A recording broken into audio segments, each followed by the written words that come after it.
All right, so Imogene Pass.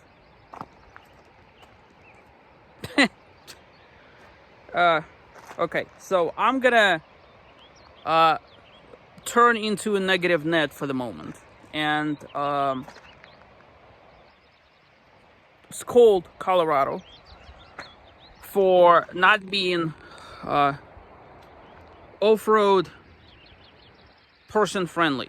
Okay, now I just want to state for the record that I don't off-road because I like off-roading.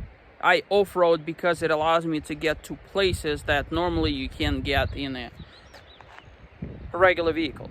Okay, so there's that. I have cut my teeth in Moab, so I am fairly confident in being able to gauge whether I can or cannot get on certain trails. So Imogene Pass purports itself as this one of the best trails out here in the United States. Okay, so here's my perspective on it, of Mr. Grumpenstein.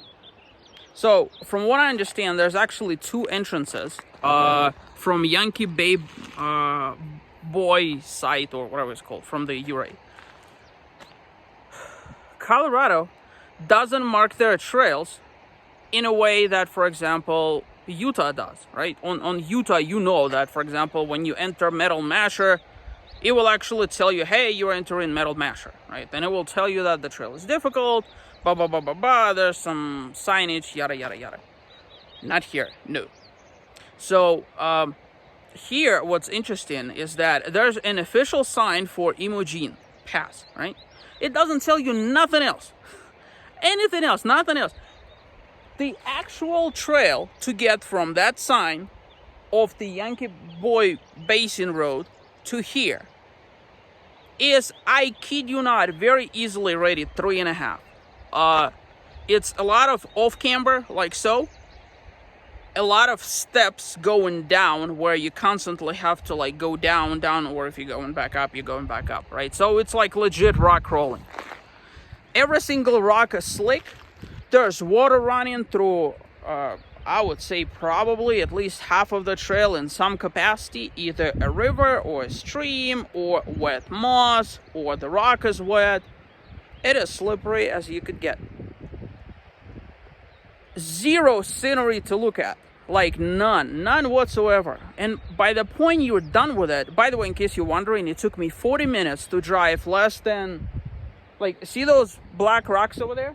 Okay, follow that line to the other side of those trees, and then imagine that there's a road that goes sort of like this to like right there. Okay, 40 minutes to drive probably 1/3 of a mile.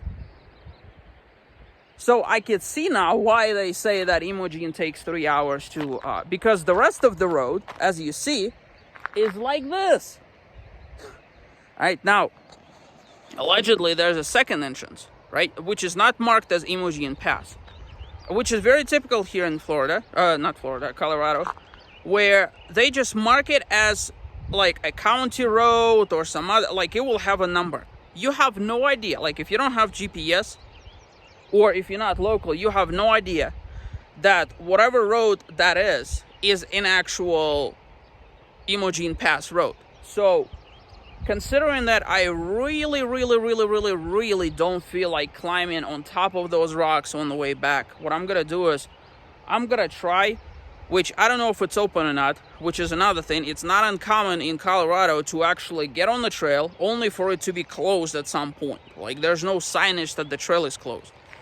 But apparently, there's an alternate route that apparently leads you through the back of this mining operation that is allegedly like this. So I'm gonna try that on the way back, because I really don't, honestly, like I said, I don't like off-roading for the sake of off-roading. Like, I don't like rock rolling for the sake of rock rolling.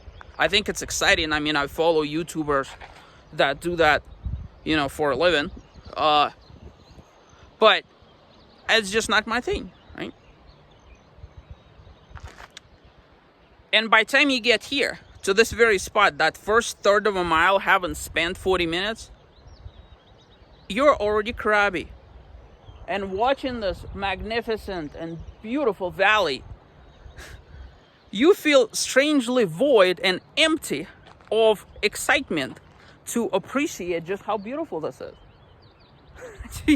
I sincerely hope that Imogene is like this for the rest of the way, because otherwise it will just,